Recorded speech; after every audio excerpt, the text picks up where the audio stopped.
Hi, I'm the Red Lady and welcome to episode 11 of Shamanic Witchcraft 101. This video is aimed at those who are new to witchcraft and are not sure about the difference between the new moon and the dark moon, or whether there is a difference. You know, why not call it the new moon and be done with it, as some people clearly do. There is a very good reason why you shouldn't do this. It's because the dark moon and the new moon are two different phases.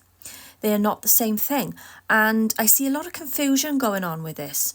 And my aim with this video is to explain why they are different and why it is important to learn this difference. I also thought it'd be nice to use the moon card from various tarot decks as a visual for this video, but it isn't a video about the moon card in the tarot itself. So the decks I've used will be listed in the description box below in order of appearance, in case anyone's interested.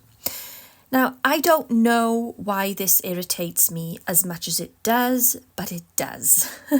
So when someone, and that could be, anyone, a witch, astrologer, or anybody, refers to the dark moon as a new moon, there are people who use those terms interchangeably or use the term new moon to describe a dark moon.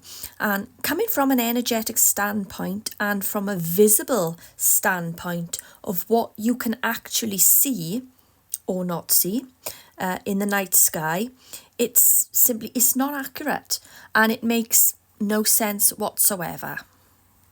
So there is a clear difference between the dark moon and the new moon. I'll go into a bit more detail about the different energies later on. First, I want to explain a bit more about this. Most astrologers don't generally use the term dark moon at all. They just don't. But when it comes to witchcraft, and that is the reason for this video, practitioners should absolutely know that there is a difference between the two. They are not the same thing, and they should never be referred to as being the same thing, because this is going to lead you to get those energies completely mixed up. And I can totally understand why those new to witchcraft would get this wrong, or not know about it, or maybe not understand it. And this is why I'm going to explain it a bit further. But for those who've been practicing witchcraft for donkey's years and have been treating the dark moon as if it's a new moon, or using the term interchangeably, or performing, say, new moon magic on dark moon nights, then, shame on you. You should have done your homework a long time ago, and your magic probably sucks because of it. So the dark moon is and does exactly what it says on the tin. Just as the full moon is when the Earth's shadow completely uncovers the moon, we have a full moon. And when the Earth's shadow moves back over and completely covers the moon, we have a dark moon. Hence, the night of the dark moon. So that would be the night when you cannot see the moon in the sky. There is no visible light coming from the moon. It is the dark moon.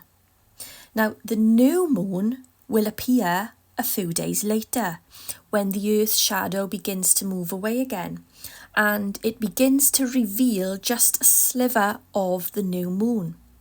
So as you can see, literally see in the sky, there is a difference between these night sky views of the moon.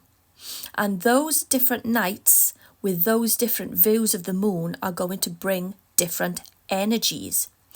Even though they're just a few days apart, they're completely different phases. So, I hate to break it to you, but for those of you who inadvertently refer to the night of the dark moon as the new moon, you're missing out on a super important phase.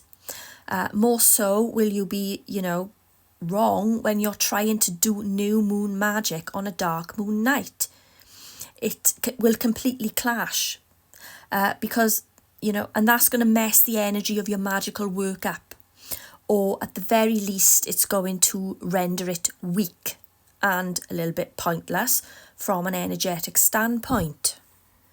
So why does this bother me so much? what do I care if people are messing up their magic or ignorant of moon phases? What's that got to do with me? Well, apart from the fact that the energies are completely different, it confuses the hell out of new practitioners who don't know any better.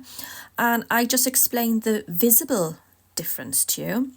I'll go into detail about the different energies and what they represent in just a minute. It bothers me because I work very closely with deities that are considered to be dark deities. And the dark moon is important to these deities, that phase. The Morrigan, Hecate. I work with Sekhmet, but I wouldn't say she's really moon related. But, Kali. When you're dealing with deities like this, and not everyone who practices witchcraft new to the path who is watching this video will go on to work with those deities, but some of you might. And it is crucial to know the difference between a dark moon and a new moon. When you have a deity like the Morrigan requiring her offerings on dark moon, and maybe she wants you to get on with your shadow work at that time because that is the appropriate time to do it and when you're likely to get the most out of it. And you're getting that confused with a new moon night. That's not acceptable. And I can assure you, not only the Morrigan, but other deities who represent those dark moon energies, will put you in your place for making such a rookie mistake. So what I'm essentially trying to do here is to ensure that new practitioners know the difference between the dark moon and the new moon, and these kinds of mistakes with offerings and magical work can be avoided, and you can make better informed choices about what magical work is best suited to each of those nights. So what's the difference between these two energies? The final phase of the lunar cycle is the dark moon. The energy of the dark moon represents the last moments of that phase and so brings an energy of finality, closure, rest, and it also is representative of death. So if you are working with deities that deal with the energy of death, such as Kali or the Morrigan, then this moon phase is going to be important. If it's important to them and you're working with them, then it should be important to you. Now, this is generally when the energy is feeling quite low. It's time to withdraw, rest, maybe get extra sleep if you need to, reflect on what has passed during the course of the month. For magical practice, it's a time when you can harness this energy to bring a close to something that no longer serves you, a relationship, a job, a project that isn't working out. It's also a time to use banishing, binding or cursing magic, if that is what you are inclined to do, or removing obstacles. It is a time of release, and it is also a time to work with your own shadow aspects, or some people call it shadow work. And as I said, if you are working with deities that require dark moon offerings, this would be the correct time to give those offerings. The new moon energy represents brand new beginnings, as it is the very beginning of a new cycle. This represents birth and new ideas, a time for planning and organising, reviewing your goals, thinking about how you can go about achieving them. It's a call to action. You can perform magical work to help you get things done, to progress, to bring new ideas and new opportunities, new relationships. If you're looking for new friends, this would be the time to do that magical work. So as you can see, even though these two phases are very close to each other, just a few days apart, they hold completely different energies that you should not be confusing. And as I said, if you're doing new moon magic on a dark moon and vice versa, or giving offerings on the wrong night, then your magic is going to be weaker. And in the worst case scenario, if you're working with them, you could end up irritating some powerful deities, which I don't recommend at all. Although in my experience, these deities, they do understand when someone is new and they don't, and they don't know any better, but they do like you to learn quickly. These deities are not known for their patience.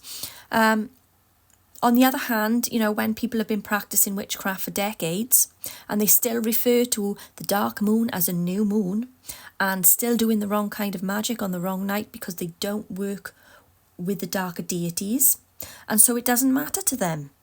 It doesn't fucking matter to them whether they are doing it wrong or that they have been teaching, confusing bullshit that doesn't acknowledge the dark moon as a separate energy. Then in my opinion, these people, they got no business practicing or teaching witchcraft. If they're not acknowledging, or if they are leaving out a whole phase of the moon because they don't like to use the word dark. It's ridiculous. So, if you plan on working with or dedicating as a priest or priestess to one of those types of deities, and maybe some of you will, and maybe some of you won't, but it is your business to learn and know the difference between the dark moon and the new moon. I am the Red Lady. Please feel free to subscribe, give me a thumbs up if you like this video, and hit the bell for notifications, and I'll see you soon.